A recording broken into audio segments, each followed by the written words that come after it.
kilichotokea kwenye mpaka wa Hilali, Kenya, pale ambapo makamu mwenyekiti wa Chama cha Demokrasia na Maendeleo Chadema alizuiliwa. Tazama yaliyotokea hapa.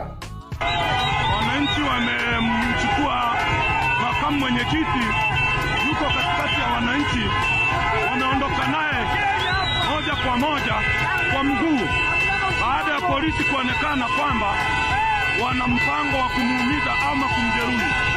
Kwa hiyo ni nani ya wananchi, watu ni wengi na wananchi wameamua kuondoka naye wenyewe kwa mguu.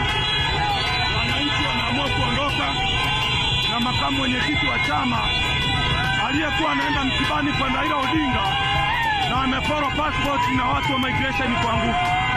Kwa hiyo wananchi wameamua kuondoka naye kumsindikiza aweze kuondoka eneo lile, kwa sababu usalama wa eneo lile umekuwa mdogo.